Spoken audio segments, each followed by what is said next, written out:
What's up, everybody? Welcome to StaleMates episode 8. We got a very special one. We got a special guest today. This is probably gonna be the future of the format of this show. We're just gonna kind of get into the different topics that are going around the let's just say wrestling Twitter or the wrestling world on the internet, and just kind of give our takes on it. It's not really anything.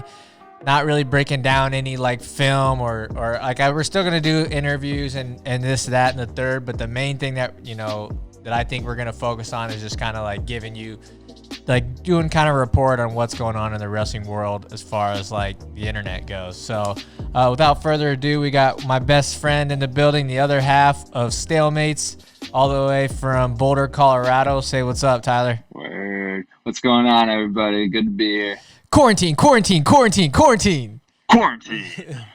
Tyler and I have been keeping ourselves busy this entire week, trying to get the highlight clips out for these kids on our Instagram page. Follow us on Instagram at StaleMates Show, I believe, right? Yeah, at StaleMates Show. It's been a week.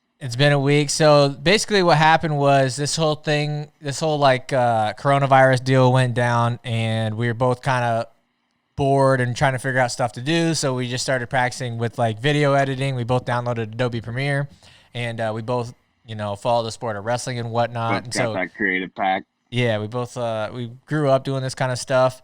So we just thought, we would start getting, like I put the YouTube channel together, and then Tyler started working on like making highlights. He started by doing his own highlight reel from his own clips, and then doing some graphics here and there. And yeah, Tyler did. Seemed like a good idea. Yeah, so Tyler did all the artwork, all the logos and stuff for the channel, and all the pages and everything. And then we started doing highlight clips for high school wrestlers, or really any wrestlers, but our main customer right now is all the high school wrestlers, and we are getting our butts whooped right now. So if you're watching this and I told you that you're gonna get a clip, you will eventually. We're just trying to get caught up right now. I've been in the lab like 40 and Draco, and we're just trying to get caught up right now. So if you're watching this and you ordered a clip, or you asked us to do a clip for you, we will get it. We will get to it. Yeah. So. And I think we need to emphasize that it's any wrestler, or maybe even mixed martial arts, who knows down the road, but any wrestler. We got some college people coming down the pipeline. Yes. But the high school market has been hot right now. But understand, we will do any wrestler. Yeah, we're also running out of songs too, and like clean songs. That's the biggest the biggest problem right now, or the biggest thing that we're running into is like hurdle. Sure. Yeah, the biggest hurdle is like making sure that we have like a clean, fun song that goes well with the highlight clip. So, anyways, your highlights are coming. We're still getting them out. It's doing really well. We're growing the page. I think we're like over 200 followers by now. Hopefully by the time this comes out, we'll be at 250 to 300. And anyways, if you guys heard about us through the highlights, check out the YouTube channel where we put out content like this. And I don't know. Hope you guys enjoy it. But yeah, so we have 1, 2, 3, 4, 5, 6, 7 topics for you guys today that we're gonna touch on. So yeah, Tyler, you want to get into it? Yeah, let's do it. Let's see. We should definitely start with. We got a decent list here, but let's start with brands. Start with brands on Grapple on the Gridiron too. Yeah. So I think it was so Brands did a radio interview with the mighty 1630 KCJJ. I'm not sure where that's out of, but anyways, I saw it kind of come across my feed, the headline that Brands actually tried to do Grapple on the Gridiron 2 with Penn State last year, which ended up being probably the biggest duel of the year, and it was at Carver Hawkeye Arena. And he wanted to do it outside again, just like the first time, I believe, against Oklahoma State, where they had 42,000 fans in the stands. And they wanted to see if lightning can strike twice. I didn't go to. Did you go to the first one? No. Unfortunately, I lived in Iowa City for a lot of years, but that happened to be one of the years I wasn't while I was in Iowa. Is that when you were at Hills? That was when I was at UNI, University of Northern Iowa. And that was a huge duel. I definitely knew I was missing out on something special. I actually I I think I don't remember where I was. That I would have probably been in barber school maybe, or like maybe I was like just graduated, and I remember thinking I'm not gonna go because it's gonna be cold, and I remember like I just don't like. It's not this like if you go to Carver Hawkeye Arena or anything like that, or even like Hilton. When there's like a big crowd and it's a wrestling environment and it's like a big deal, that's like the most adrenaline that I get in my life. So like I love that like state finals of high school wrestling. It's always sold out, that big atmosphere, and wrestling with an atmosphere that doesn't have that isn't really that fun. So I was like, for me in my head, I was thinking like it's going to be like kind of empty, or even if it is a lot of people, it's going to be like spread out. I didn't really get like the logistics of it. In hindsight, I was totally wrong. There was 42,000 fans because I think they played beautiful day. Beautiful day. It wasn't cold at all. In November, and it was like I think it was like maybe 60s, or something like that. And they had it set up perfectly where they only really used one side of the stadium. It was like a perfect storm, like one little arch. Yes. Yeah. And later on down the road, I actually worked for the people who had to help put on that event with the athletics, and they got to be there like right at stage level and everything like that. And they just said like it was just like the perfect storm. Like it all just came together so well, and like ended up being one of the craziest events I'd ever seen. So the second one would have been immense. I go to state, especially with Penn. I go to state every year. I go to D1 Nationals every year. I've been to Big 12s. I've been to Pac 12s. I've been to Big 10s. I've been to all these things, and if I could go back and go to one freaking thing, it would have been that. Even being a Cyclone fan, like your two biggest rivals are going to be Iowa and Oklahoma State, and I don't know. I wish I would have went. Mm-hmm. So I was actually having to work state football that day. Dang. In exchange for that, and so I was like, this would have been cool to me as a senior, but right now I really just wish I was at like Kinnick. But I guess the headline or whatever. So like they tried doing it again, which I think like a lot of people wanted to do it. Obviously it worked out so well the first time, why not have a sequel? But I feel like there's only so many schools that can really pull this off. I think Penn State would have been one, and then I think obviously it can't be some small school to do it. Oklahoma State was a really good choice for the first one. Oklahoma State was really, a good choice. After that it's just pretty much Penn. I really can't think of any other equivalents. Penn State, probably Ohio State could have done it. That would be the next best one, probably. But yeah, I guess Kale, I saw in this article or whatever in the radio interview, I guess Kale like was just kind of like ignoring the phone calls and didn't really want to do it, and so Brand just kind of said, "All right," he clearly is not interested in it. He just turned it down. Yeah. So I don't know. I thought that was interesting. Maybe we'll see it. Maybe we'll see it next year. Maybe we'll see it down the road. The second topic that we have here is I believe I don't know when it was. I think yesterday, a couple days ago, David Carr put out a TikTok, and then he posted it on Twitter, and he tagged Metcalfe and he tagged Full Wrestling, and it was basically the TikTok was the first part of the video was a clip of David Carr like doing like a cow catcher, or some people call it a brands or whatever you want to call it, and just totally like pancaking this dude. I don't know who he was facing or anything like that. And the second part of it was Metcalfe doing it to an Iowa State wrestler, I believe Mitch Mueller back in the day. I think it was like 2009. Well, and I don't know, like it's like a cool comparison. Well, that's his coach and everything, but like you don't do that. Like David Carr, you're my boy, but you can't. Like we don't want to see that as Cyclone fans. We don't want to see that. We don't need any more reminders. Right there. That's a Hawkeye highlight, and I get it. It's your coach. It's different now, but like. Who made this original clip? Do you know? I think it's him. I don't know if he made it and then he posted on his TikTok. He got his clip from Cyclone TV, and then I think he just found the old clip of Metcalfe. Right. What's even weirder is that actually he flip-flopped that order, and the Metcalfe pinning a Cyclone clip is first before him pinning his guy. And so you don't do that. That is Maybe do it after you graduate and like you're like now in the international scene and like this whatever, but like. And like either right way, now, like, you don't. I like as a Cyclone fan, I remember seeing that. Like I was there at that duel when that happened. I'm pretty sure that that's like the first college duel that I ever went to, because I think that would have been like around like 2009. Correct me if I'm wrong, but that duel, I believe Iowa and Iowa State were like number 1 and number 2. If it's the correct duel that I'm thinking about, and this could all be wrong, but I'm pretty sure I'm right. I had to sit at the very top row of Hilton. Yeah, you were there too. I think our whole wrestling team went. And back then we didn't realize what a crazy year that was for Iowa wrestling. I think that's what got me hooked, you know. But that was like the freaking ice in my veins that I needed, that, or like, you know, that was like the first like, holy crap, I don't ever want to miss another like college duel again. Like, that made me assume that that's what it was like for wrestling all the time. I know. We were in nosebleeds. We had to. We didn't have any better options. Rarity to have to be in nosebleeds, especially at Hilton nowadays. Yeah, but anyways, you can go to a conference tournament in college and it's a ghost town.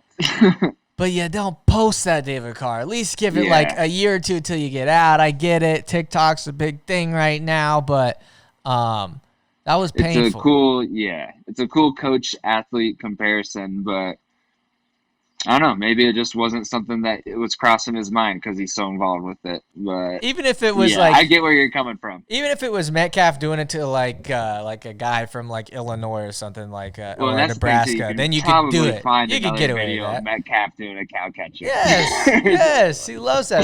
That was like his whole brand in college. Was like him just freaking pancaking dudes. I think somebody posted one the other day of him like pancaking Jordan Oliver. That would have been great. Oklahoma State Cowboy. Yeah. Anyways, that worked just as well. But bold move for sure. I don't know though. What's it? 28.9K views. Can't argue with that. Yeah, I guess that's like 28 times the amount of views we've got on anything. Yeah, we're coming up. Carr's doing his thing with this TikTok for sure. The third thing that the third topic that we have on the list today is Scrap Life put up a photo of all their athletes, all their Scrap Life athletes, and it is, how many dudes are on there? Do you have it pulled up? How many athletes? Yeah, is there 8 of them? Six or 8? They went with 8. Yeah, 8. Okay. 8 athletes. So they posted a picture of their 8 athletes, and every single one of them is white. And 7 athletes. 7. Yeah. Okay, so 7 athletes. Every single one of them is white. And Kyvan Gadsden quote retweeted it and said, "Y'all want some color?" Because it's a photo of. It's 7 of their athletes, but it's not like a photo of them. It's a caricature. It's like a cartoon of them, and I don't know who made the graphics. Somebody didn't realize this, or maybe they weren't thinking about it. And I don't think they had any like ill intentions or anything like that. But like they could have at least. I feel sorry for this graphics guy. Yeah, it makes me assume he's not involved with the sport, because like wrestling is definitely a low key sport in a way in terms of coverage. But there's plenty of examples of athletes that they could have used for this, and they went with that's like the roster photo that's like the roster I've ever seen in my life. That's what I'm saying, is they could have like, even like I said, I don't think it's ill intentions, but I feel like they could have used a different shade of they could have used a different shade of pink on all these guys. But man, like I need sunglasses looking at this photo. You could have used like there's some reflection going on like here. Pink, and then a salmon, and then a white, and then like a cream, and then like a tan. Maybe give somebody a tan. I think some of those even different. Yeah, there's different tones of white, and like it's all the same color across the board. So I don't know. I thought it was hilarious, and then there's some good replies on there. Great eye by Kyvan for sure. And again, I want to say I don't think it was ill intentions, but like they set themselves up for that. That was like a softball or a t-ball or whatever you want to say. That was one thing I noticed. They might not have had set a good example for African American athletes, but they set an example for men with male pattern baldness, because they did David Taylor dirty with this graphic. Like that's what his hairline looks like, but they didn't have to make it that like descriptive on the graphic. But in a way, I was kind of like, that's cool, because I'm kind of there too. So I'm like, that's good. They're thinking about people experiencing some BPB, MPB. But what I mean, I don't know. You also don't give him like a super fake, like superimposed, like squared, like perfect hairline. Yeah, I'll let that one slide. I just think next time we'll give him credit for that. They should just add some different shades of pink on there for next time. The next Yeah. topic that we have, Anthony Echemendia. If you don't follow him on social media by now, you should, because this guy is he puts out some gold. He just kind of every day it's like a new photo of him doing something, just looking complete Jack City. A couple days ago though, he put out a picture of him just super swole and juice to the gills, shredded to the gills, whatever you want to say. And he basically I think the caption was, which I think it's changed, but I know at one point the caption was, "What do you guys think I weigh?" And he weighs 150. So I think he's projected to wrestle 141 in college. I don't really know much about like, the health, the body, fat, and stuff like that. But 141 for him at how much muscle he's got seems kind of crazy right now. Yeah. There's a lot of stout dudes in wrestling, but the thing is like in the picture he used, he doesn't look super stout. He just looks pretty much straight shredded. Yeah. Like he doesn't look like a lower weight for all we know. Right, and I don't really know Ohio State's lineup off the top of my head, but I feel like that guy could probably go anywhere. He was originally committed to Iowa State, and like now that I'm thinking about it, I was watching some of his clips today, and I'm like, he wouldn't even fit in our lineup because 41, we have a top 5 guy in the country, Ian Parker, and 49, we also have a top 5 guy in the country, Jarrett Dakin. So like, I'm not too sad about him not being there anymore. Obviously, like I would want him for the next 4 years because he's gonna be an animal. But yeah, do you know where he's going now? Yeah, he's going to Ohio State now. He's committed. Oh, Ohio State now. Yeah, okay, that's what I thought. Yeah, yeah. I wasn't aware about his Iowa State commitment prior. Yeah, but yep. Yeah, yeah. But his Instagram account, if you put his Instagram account up against AJ Ferrari's Instagram account, you would be entertained for the entire duration of quarantine, man. Yeah. I kind of got to go with AJ Ferrari. That guy, I love watching his stuff. Yeah. That's the kind of content I think I enjoy his content more. Yeah. Yeah. Either way, even if it's not a gimmick or anything like that. I don't think it is. I think he knows it's entertaining. Yeah. I think it's who it is. I mean, he gets roasted. He posted a TikTok he has a TikTok, but then he took it and posted on Twitter, and the replies and quote retweets that were made from it, it was like him like, I don't have a TikTok or anything, but it was like, me either. It was a bunch of captions about like all of his like stats and stuff, and it was basically like him bragging in the TikTok about like, hey ladies, you looking for this? You state champ, number 1 recruit in the country and stuff, and then people are like, this is not the move, but that's what I'm really into at the internet.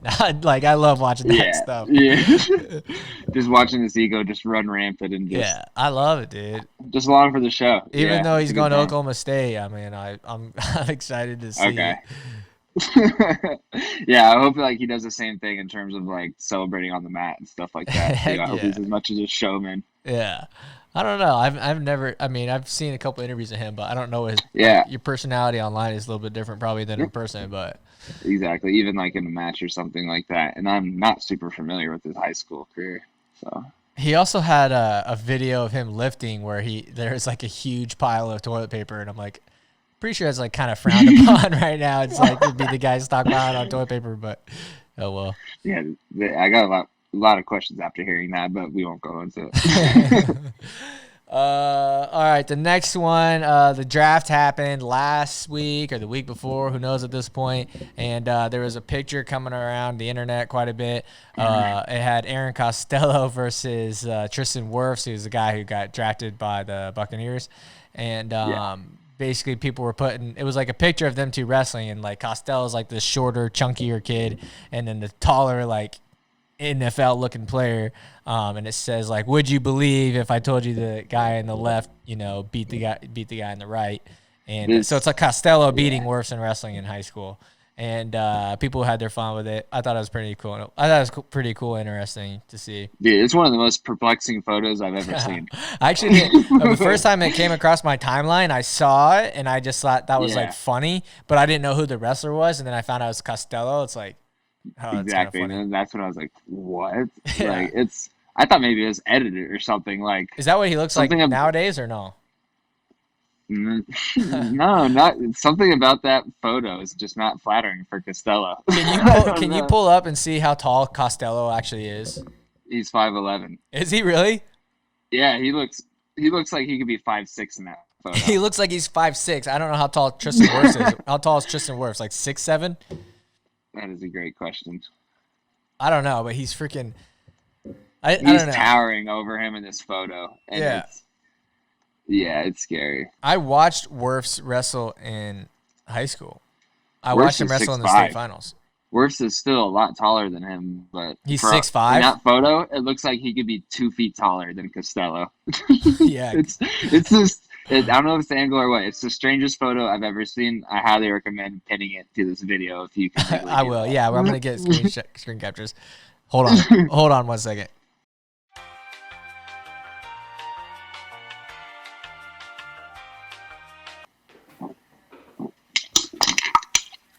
All right, we're back. All right, the next one that we have here is the Rulon Gardner New York Post article. Yeah. So this one is going to take up a lot of our time here. There's a lot to unpack. Yeah, so I've said this before on here that I am not a history wrestling historian person, history buff, whatever you're saying. I started following the sport around 2010 barely, and then really got into it in 2013. I mean, I grew up wrestling my whole life, but as far as getting to know the college scene and the USA scene and everything like that wasn't until later on.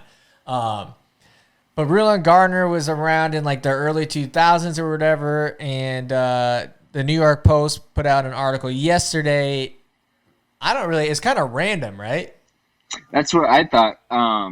I guess just to add on what you said before that, this man, after looking at this man is the closest thing to lore there is in wrestling. This guy has the craziest story I've ever seen. Yeah, which it's one of those things that everything's so crazy that after a while you're it gets numb to you. Yeah, that's the thing though. Where did this article come from? I don't know. Then the New York Post isn't the most credible publication. They're a well-known publication, but they're not highly regarded or anything. But I mean, the things in this are definitely fact. Stuff like that. Yeah. The timing makes no sense to me either. So basically the headline is about Rulon Gardner, how he almost died and whatnot, right? How this man went from Olympic medalist to just basically trying to survive. Yeah, just but fighting for his life out here. But the main thing was about he went on was it a hike or he went on a snowmobiling expedition, I think on some property friends, he was staying at, honestly, with some friends. And he lives in Wyoming or whatever. Basically he fell off the side of a cliff or something like that, right?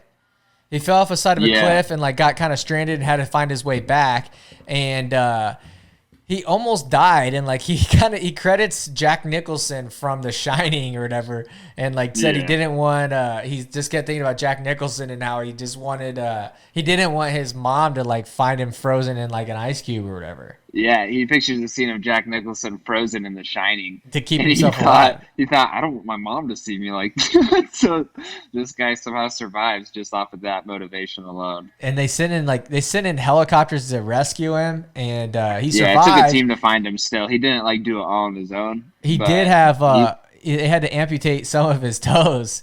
And the most interesting part was that he actually kept the frozen toe, I believe, in his freezer as a memento or whatever, like a freaking souvenir of what he did. Yeah, it was a souvenir of his own mortality, which I thought was insane. And then they keep talking, and he said he always thought that he was immortal because he had survived a plane crash, that a plane had flown into a lake in Utah and he survived. No, this guy crashed a car into Lake Powell in Utah. Oh, I thought it was an airplane. Which is in desolate I thought it was an airplane. You have to drive very far into canyon area and stuff like that. Have you been there? Cars shouldn't be I'm familiar with it and the Utah landscape and stuff. And cars should not be allowed to be anywhere near that close to Lake Powell. He somehow drove his car into it. I thought it was an airplane. Are you sure it's not an airplane? No, it was. I was reading it thinking it was an airplane this whole time. Wait.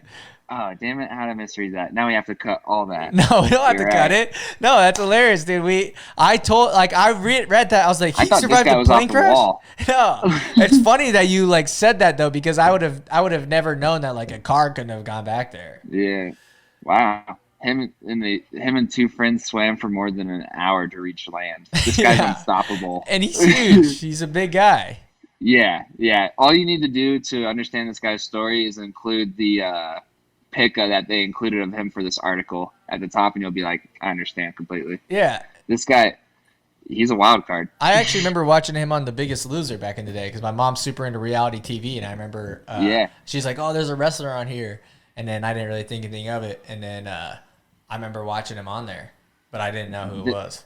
Yeah. This guy did the You Got Milk campaign. Yes. And I remember him being on a poster in our elementary school cafeteria. But like back then, like you said, like I didn't start wrestling until high school, and I didn't really become a fan until college. And so like back then it meant nothing to me. But then I was reading about him doing that, and I was like, I remember this guy's poster on the wall in the cafeteria. So actually, after I read that article, I actually went to eBay, and I have the highest bid at $3 on one of those posters. Really? Yeah, it was $2.99. That's wild. Is it him? Is it him standing sideways with his arms crossed like this? I think he's facing. I believe I don't know if he's sideways, but he's in a singlet, and there's a cow behind him, and he's got a milk mustache and a black singlet. So he's got milk. It's wild. And this guy, he was a JUCO national champ, and then he just decided to walk on to the Nebraska football team. So he had no wrestling credentials. And before the Olympics, he had not even medaled at an international tournament. Yeah. And then he beat a guy who hadn't lost in 13 years. Yeah, basically like one of the greatest ever. Yeah. I mean, and that's just like, that's like a small factor of like all the stuff that he went through in his life. Well, it's not a small factor, but like everything else that's happened, it's just like another notch on his belt. Yeah. Where's that film if they haven't already made it? That's what I was thinking when I was going through this, because I was like, wow, the only man close to this is Dan Dennis. And I was like, Flo's got one. And I don't even think that's close. I think Rulon Gardner is number one. Yeah, by far. This man's story is crazy. Oh, I just now saw his Biggest Loser photo. Oh my gosh. Yeah. That is wild. Yeah. Wow. I wonder if it says where his weight got up to. I don't know. 474 pounds. That's insane. This guy was a big one, and he got down to 264 pounds on The Biggest Loser. He's unstoppable, people. Yeah. Back in the day, they used to have no limit on heavyweight, and he would have been able to wrestle. Yeah. This man, he deserves looking into, people. Look up Rulon Gardner if you have not yet. Yeah, I'm sure most people watching this already kind of know about him, but I just like if you don't know the rest of his story outside of wrestling, you gotta watch it. I think he's like a high school coach now and stuff, so he's still kind of involved. And in an insurance agent. And a very busy insurance agent. In the article, they talk about he keeps getting interrupted by clients. Very interesting. All right. No, that's about it for the day. The last thing I would talk about here is I believe Tony Hager reported from iWrestle. Shout out to iWrestle, and they're letting us use a lot of the footage for our highlight clips and whatnot. So we appreciate that. The Tony Hager reported that Dan McCool actually passed away, I believe, yesterday or the day before, depending on when this comes out. I didn't know him at all. I didn't know him personally, but I do remember him like setting up shop at a lot of like tournaments that I would wrestle in as a kid or whatever, and selling his book, Reach for the Stars, I believe. Is that correct? Yeah. And he's also like was very well connected. He was Facebook friends with quite a few people that I know, and like he would chime in quite a bit, quite often. He was still kind of vocal, and it was cool to see a lot of people in the wrestling world kind of give their story about him and what his articles meant to them and whatnot. So sad news. I hate to end it on that, but just I felt like we had to include it. Yeah, and that's what's crazy is his book was actually called Reach for the Stars. Reach for the Stars. Yeah. I think he had a couple editions maybe, and I read that one, and it's pretty crazy. And also just seeing this dude, he was, even in the later stages of his life, he was always posted up at every wrestling tournament, just hustling, trying to sell his stuff and just doing good things for the sport. So that's actually kind of wild. So, yeah. RIP Dan. So like I said, I hate to end on that note, but thanks for watching, everybody. We're going to be getting your clips out soon, so pay attention to the Instagram. If you haven't already subscribed to our YouTube page, it's just StaleMates on YouTube. Everything else is at StaleMates Show, Twitter, Instagram, StaleMatesShow@gmail.com. If you have anything you want to email us. We really appreciate everybody watching, everybody hanging out, and all the support, all the DMs that we've got, people loving the episodes so far. I think that's it. I never know how to end these things. I always say that. But Tyler, thanks for joining me. Yeah, thanks for having me on, man. We're just having fun with this, people. We're just riding the wave. So just stay tuned. We got a lot more coming. Yep. All right. I think that's it. And thank you for watching.